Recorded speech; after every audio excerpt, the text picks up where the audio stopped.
हितो पार्षदो मह्यं जयो विजय इव च कदतिकृत्य माम्यद्यो ग्रहकृतामतिक्रमाम। दोनों पार्षद गोविंद की सेवा किया करते, बैकुंठ लोक के द्वार पर खड़े रहते। एक दिन सनक सनंदन सनातन और सनत कुमार ब्रह्मा जी के मानस पुत्र हैं और गोविंद से मिलने की इच्छा से बैकुंठ लोक जाने लगे। तो बैकुंठ लोक पहुंचे ही थे कि द्वारपाल मिल गई। जय विजय। अब जय विजय को देखकर कहने लगे कि अरे हमें गोविंद से मिलना है, नारायण से मिलना है, मार्ग दो। जय विजय बोले प्रभु आपको मार्ग नहीं दे सकते। बोले क्यों? बोले हमारे ठाकुर जी का सोने का समय है, शयन कर रहे हैं। सनत कुमारों को मानो इतना क्रोध आया, बोले तुमने संत का अपमान कर रहे हो, हमें अंदर नहीं जाने दे रहे। ऐसा श्राप दिया कि जाओ तुम 3 जन्मों के लिए राक्षस बनोगे। अब ये सुन करके जय विजय प्रार्थना करने लगे, क्षमा मांगी, कहा कि प्रभु कृपा करें, हम तो ठाकुर जी की नित्य सेवा किया करते हैं। तो फिर कहा कि कोई बात नहीं, तुम राक्षस बनोगे क्योंकि संत का श्राप कभी विफल नहीं जाता, लेकिन तुम्हारे उद्धार के लिए स्वयं श्री गोविंद अवतार लेंगे। इतना सुन करके श्री गोविंद बाहर आए, सनत कुमार को दर्शन दिए, लेकिन वैकुंठ में आने नहीं दिया। क्यों? क्योंकि वैकुंठ में काम, क्रोध, लोभ, मोह, मद इनको लेकर के नहीं जा सकते। बोले ठाकुर जी ने तपस्या के बल से दर्शन तो दे दिए, अच्छा बिहारी जी के दर्शन करना आसान है, क्यों तपस्या कर लो, कोई बात नहीं, ठाकुर जी दर्शन दे देंगे। लेकिन यदि सबसे कठिन कुछ है तो गोविंद का प्रेम पाना, क्योंकि दर्शन तो मिल जाते हैं। सनत कुमार को दर्शन दे दिए थे, लेकिन जैसा प्रेम गोविंद अपने ब्रज के ग्वालाओं से करते थे, गोपियों से करते थे, वैसा नहीं किया था। क्योंकि ये गोविंद का प्रेम पाना बड़ा कठिन।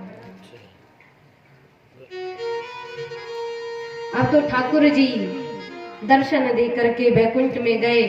सनत कुमारों को मन में भाव जगा, प्रभु हमने कितनी बड़ी भूल कर दी, इतनी तपस्या करी और क्षण भर के क्रोध से हमने तपस्या अपनी सब समाप्त कर ली। जाकर के बद्रिकाश्रम में तप करने लगे। और जय विजय, अब संतों का श्राप था, पूरा तो होना ही था। और इधर श्राप कैसे पूरा हो?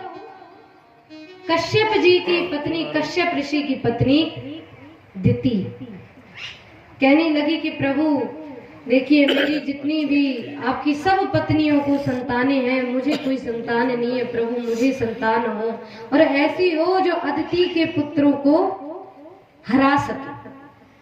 प्रभु ऐसी दिव्य संतान मुझे दीजिए। कश्यप जी ने मना किया, लेकिन संध्या के समय दिति ने बारंबार कहा कि नहीं प्रभु मुझे संतान प्राप्त करनी है। संध्या के समय संतान प्राप्ति का भाव लेकर के किया हुआ कार्य के कारण कश्यप मुनि ने भी कहा कि तुम्हारे गर्भ से होने वाली संतान राक्षस हो। कहा कि प्रभु मैं तो उच्च संतान चाहती थी, राक्षस होगी तो प्रभु कुछ तो करिए। तो कहा तुम्हारी संतान राक्षस तो होगी, लेकिन इन राक्षसों के उद्धार के लिए स्वयं श्री गोविंद अवतार लेंगे, और उससे भी बड़ी बात, तुम्हारा जो पोता होगा वो बड़ा दिव्य भक्त बनेगा।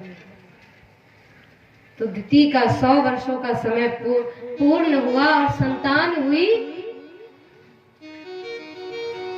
हिरण्याक्ष और हिरण्यकश्यप।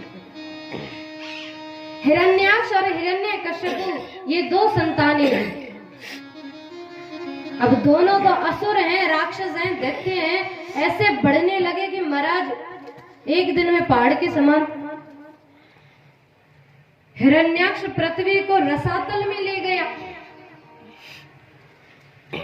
पृथ्वी रसातल में गई, चारों ओर प्रलय छा गई, बड़ा हाहाकार होने लगा। ब्रह्मा जी परेशान हो गए, देवगण परेशान हो गए, जाकर के प्रार्थना करी, नारायण प्रभु से प्रार्थना करी, प्रभु इन राक्षसों का कुछ करिए। वरदान लेकर अमर हो गए कि जितना सृष्टि पे कोई जीव है उसके हाथों से किसी से नहीं मरू। तो ठाकुर जी ने तुरंत ही हिरण्याक्ष को मारने के लिए, ब्रह्मा जी बैठे हुए थे कि ब्रह्मा जी को जैसे ही छींक आई तो एक छोटा सा जीव जल में जाकर के गिर गए और उस जीव ने बड़ा विकराल रूप लिया, जो रूप बना शुक्र का रूप, श्री वराह रूप। श्री वराह भगवान की